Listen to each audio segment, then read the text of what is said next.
Battlefield Bad Company is something of a departure for a series that was born online and grew into a multiplayer legend. The game more closely resembles a traditional first-person shooter, although it doesn't neglect the online multiplayer that can make or break a console shooter. The game essentially does what it has to do, and blows things up real good.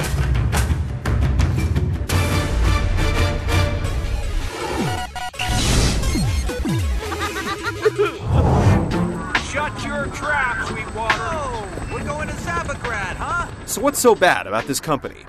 For one, your group is tasked with doing the dirtiest and most dangerous work on the front lines.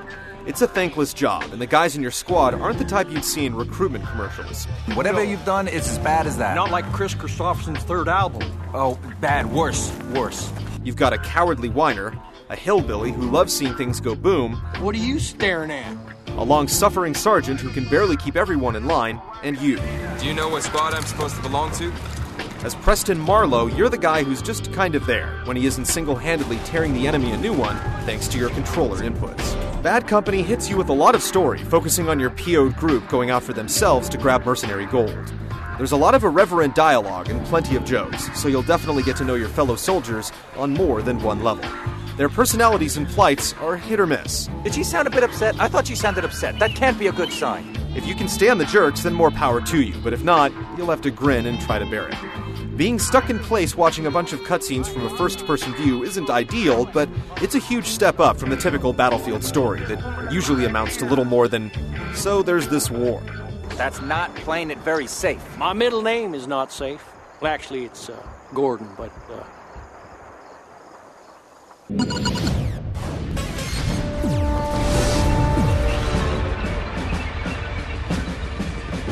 Bad Company's philosophy can basically be summed up by one of its ubiquitous smiley face grenades. Blow stuff up and have fun doing it. No matter what map or mode you choose, every battlefield is highly destructible. Tanks, dirt, bridges, buildings, and even fences and sandbags explode. Even though there are still certain things that can't be knocked down, you're highly encouraged to see cover as temporary, and discover that the quickest route between 2 points is as straight as the rocket flies. Your campaign has you and your company trotting from one battlefield to another, blowing up what needs to be blown up, and scouring buildings for big shiny cases of gold that the mercenaries you're fighting left lying around. Objectives are highlighted nice and red on your map, and you can take out targets any way you see fit. As long as you stay inside the boundaries of the mission area, you can go about it any way you want, but here's a hint. You'll probably want to blow them up. The Conquest mode that made Battlefield as a series will only be implemented as a free download later on down the line, mostly thanks to incredible demand during beta testing, so players are left with only one multiplayer mode, called Gold Rush, and 8 maps. Fortunately, Gold Rush is a keeper. Teams are split into attackers and defenders, with the offense trying to blow up crates while the defense tries to kill the attackers. One dead attacker equals one less ticket, and when they're all gone, it's game over. You lost our retirement fund. Now what are we gonna do? The maps each offer a fairly distinctive experience by mixing up buildings, geographical features, and vehicles. Multiple routes for attackers, choke points for defenders, and overall solid map design offer enough material for dedicated shooter fans to sink a few weeks into. Spotted one of the enemy snipers. Over.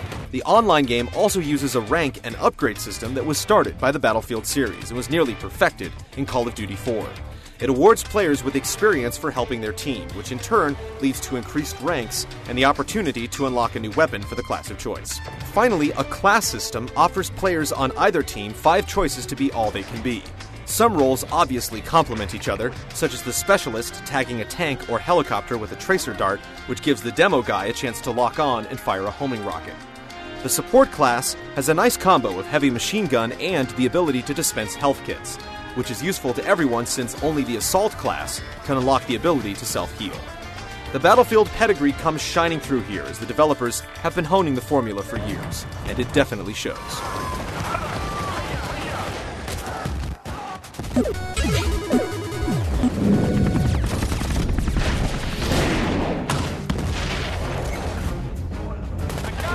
Back in the single-player game, think of Preston Marlowe as Assault Plus.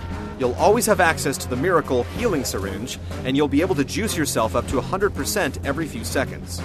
Amazingly, the guy can also respawn repeatedly after being killed. Your teammates might be jealous if they weren't immortal themselves. This means it's up to you to do the heavy lifting and make sure objectives get checked off, but most players wouldn't have it any other way. Hey, crazy idea part 2. Let the new guy do it. Bad Company has a slightly different feel than other shooters, and not just because of the much higher things blown up to things not blown up ratio.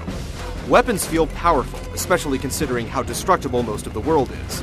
But accuracy isn't as unnaturally precise as it is in some other shooters, and this can make weapons feel less lethal. Movement speed is pretty fast thanks to a sprint button, but because it can take a good bit of effort to take out an enemy, you have to be careful at putting yourself out there. There's also the danger that the ground you're standing on could become a smoking crater thanks to mortar fire, airstrikes, attack helicopters, tanks, or underbarrel grenade launchers, and the list goes on. Sometimes weapons won't affect the environment or your enemies the way you'd expect, but there's a nice overall balance. Ultra-powerful tanks can be instantly toasted with one mine, while a helicopter won't fare too well from even one direct hit from an RPG. While the campaign mode features allies that never die and basically do their own thing, multiplayer does benefit from communication. It's worth noting that you can only communicate with players on your squad, which has a maximum of 3 teammates. The limited communication isn't too much of an issue considering how a lot of people tend to play online, but the options that are there hold up their end of the bargain.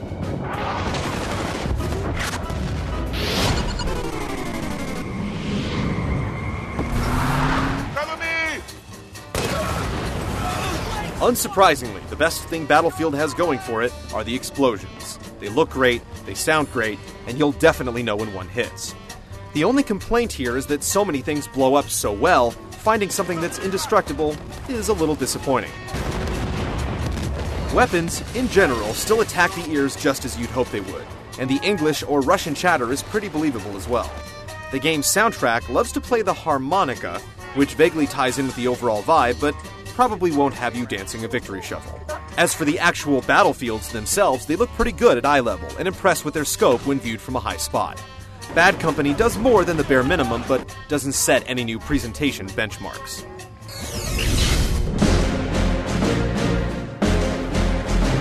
Bad Company sets out to deliver a successful single-player campaign, and it succeeds.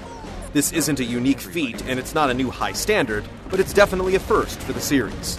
The game's multiplayer mode finally brings the PC experience to the consoles, and will hold up for quite a while with the promise of downloadable content. But there is definitely a hole left for Conquest mode to fill. Even so, this Battlefield is definitely worth returning to.